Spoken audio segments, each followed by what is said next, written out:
Hello అండి. నేను ఇప్పటివరకు పోస్ట్ చేసిన వీడియోలన్నీ కూడా ఒక్కరోజువే. మేము న్యూయార్క్లో 2 రోజుల గురించే వచ్చాము. 2 రోజులు కూడా మార్నింగ్ నుంచి నైట్ వరకు ఆల్మోస్ట్ తిరుగుతూనే ఉన్నాము. ఇప్పుడు వరకు ఫస్ట్ డేవే నేను పోస్ట్ చేస్తున్నాను. ఇది 4th first డేలోనే 4th New York vlog. ఇక మేము ఈరోజు అయితే మాత్రం గవర్నర్స్ ఐలాండ్కి వెళ్తున్నాము. గవర్నర్స్ ఐలాండ్ వెళ్ళాలంటే ఫెర్రీ తీసుకొని వెళ్ళాలి. ఇలాగా ఐలాండ్స్కి వెళ్ళేటప్పుడు ఫెర్రీస్కి మాత్రం రౌండ్ ట్రిప్ టికెట్ ఇచ్చేస్తారు వాళ్ళు. ఇక రిటర్న్కి అక్కడ తీసుకోవడం అటువంటివి ఏమీ అవసరం ఉండదు. ఎందుకంటే వెళ్ళిన వాళ్ళు ఖచ్చితంగా తిరిగి రావాలని చెప్పేసి వాళ్ళు ఏదో ఒక కాన్సెప్ట్ తోటి రౌండ్ ట్రిప్కి ఇచ్చేస్తూ ఉంటారు. ఇది పెద్ద కాస్ట్ కూడా కాదు. రౌండ్ ట్రిప్కి $5. అలాగే 65 years ఓల్డ్ పీపుల్కి ఫ్రీ. అలాగే 12 సంవత్సరాల లోపు పిల్లలకి కూడా ఫ్రీ టికెట్. ఇక మనలాంటి వాళ్ళకి అందరికీ కూడా $5 రౌండ్ ట్రిప్కి తీసుకుంటారు. శని ఆదివారాలు అయితే 11 లోపు మనం బుక్ చేసుకుంటే కనుక ఫ్రీ టికెట్. 11 తర్వాత నుంచి మాత్రం $5 ఛార్జ్ చేస్తారు. ఇక బైక్స్ అయినా రోలర్స్ అయినా స్ట్రోలర్స్ అయినా ఏమన్నా పట్టుకు వెళ్ళినా వాటి గురించి అయితే సెపరేట్గా ఛార్జెస్ ఏమీ ఉండవు. అన్ని ఫెరీస్ కూడా వీల్ చైర్ యాక్సెస్ కూడా ఉంటుంది. న్యూయార్క్ వైపు నుంచి వెళ్ళాలంటే కనుక గవర్నర్స్ ఐలాండ్కి మెన్హాటన్ నుంచి బ్రూక్లిన్ నుంచి ఫెర్రీస్ ఉంటాయి. మేమంటే మెన్హాటన్ నుంచి ఎక్కుతున్నాము. ఫెర్రీ లోపలికి పంపిస్తున్నారు. మేము లోపల నుంచి వెళ్ళి పైకి వెళ్దాం అనుకుంటున్నాము. లోపల కూడా సీటింగ్ అంతా కూడా ఉంటుంది, ఖాళీగానే ఉంటుంది, పెద్దగా రష్ ఉండదు. కాకపోతే పైకి వెళ్ళి చూస్తే చక్కగా సీ వ్యూ అంతా కూడా బాగుంటుందని చెప్పేసి ఇక పైకి వెళ్తున్నాము. ఫెర్రీలో ఇలాగా ఒక చిన్న స్నాక్ స్టోర్ ఉంటుంది. ఇక్కడ ఫుడ్ డ్రింక్స్ ఉంటాయి, చిప్స్ అలాంటి డ్రై ఫుడ్ ఉంటుంది. ఫెర్రీ పైకి అయితే వచ్చేసాను. మనం విజిటర్స్ లాగా వచ్చేటప్పుడు ఇలా పైకి వస్తే బాగుంటుంది. ఎందుకంటే వ్యూ అంతా చూడడానికి చాలా బాగుంటుంది. మనం ఆ రివర్ మీద వెళ్తూ ఉంటే ఈ బిల్డింగ్స్ ఇవన్నీ కూడా చాలా అందంగా కనబడుతుంది. రెగ్యులర్గా వెళ్ళే వాళ్ళకంటే ఇవన్నీ బోరింగ్ కాబట్టి వాళ్ళు లోపల కూర్చొని వెళ్ళిపోతారు. విజిటర్స్ కింద వచ్చి ఏదో ఒక్కొక్కసారి వచ్చి చూసి వెళ్ళిపోదాం అనుకుంటే మాత్రం ఇలాగా పైకి వచ్చి చూస్తే ఆ ఎక్స్పీరియన్స్ బాగుంటుంది. చిన్న చిన్ని ఫుడ్ కోర్ట్స్, చిన్న చిన్ని రెస్టారెంట్స్, చిన్న చిన్ని coffee shops, ice cream shops అటువంటివన్నీ కూడా ఐలాండ్లో ఉంటాయి.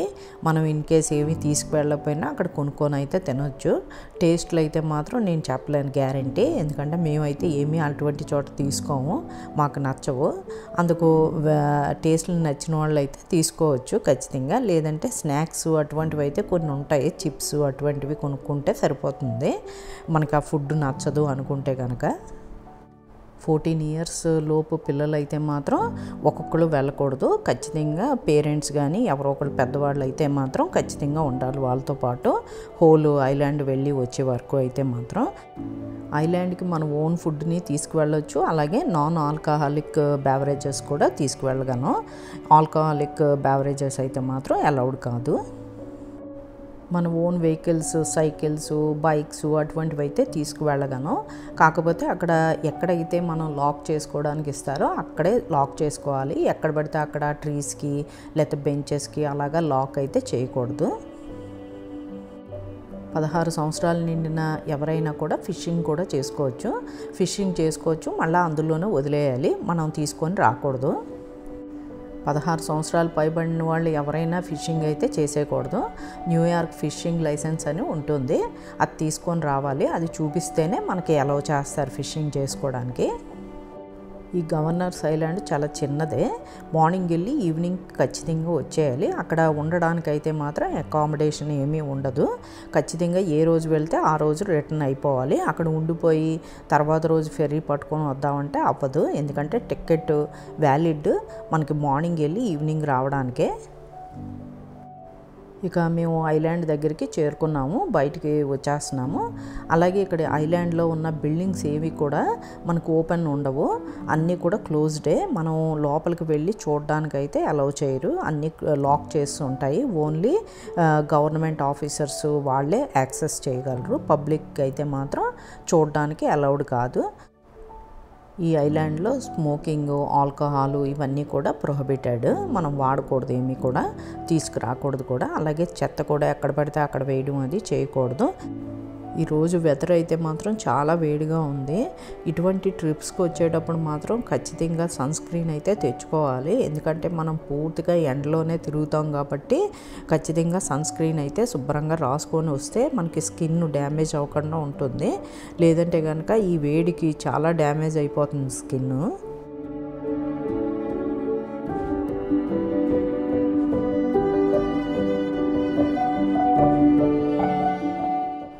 ఫెర్రీ దిగిన తర్వాత ఇలాగ ఎంటర్ అవ్వగానే మనకి మ్యాప్ ఉంటుంది. ఆ మ్యాప్ని చూసుకొని వెళ్ళిపోతే చాలా ఈజీ. ఇది ఏమీ పెద్ద కాంప్లికేటెడ్ ఐలాండ్ కాదు, చాలా చిన్నది, పెద్దగా ఏమీ ఉండవు.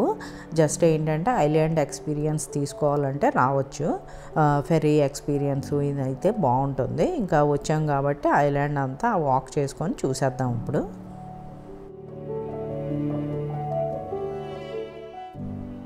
కొన్ని డేస్లోని ఈవెంట్స్ కూడా ఆర్గనైజ్ చేస్తారు ఇక్కడ.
ఇటువంటి వెహికల్స్ మనం రెంట్కి తీసుకోగలం ఇక్కడ.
నెక్స్ట్ వీడియోలో రిటర్న్ వెళ్ళడము, ఫెర్రీ తీసుకోవడము, ఇక న్యూయార్క్ సిటీలో ఇంకా ఏమేమి తిరిగాము అన్నది చూపించబోతున్నాను. మరొక మంచి వీడియోతో నెక్స్ట్ వీడియోలో కలుసుకుందాం. బాయ్ అండి. Thank you.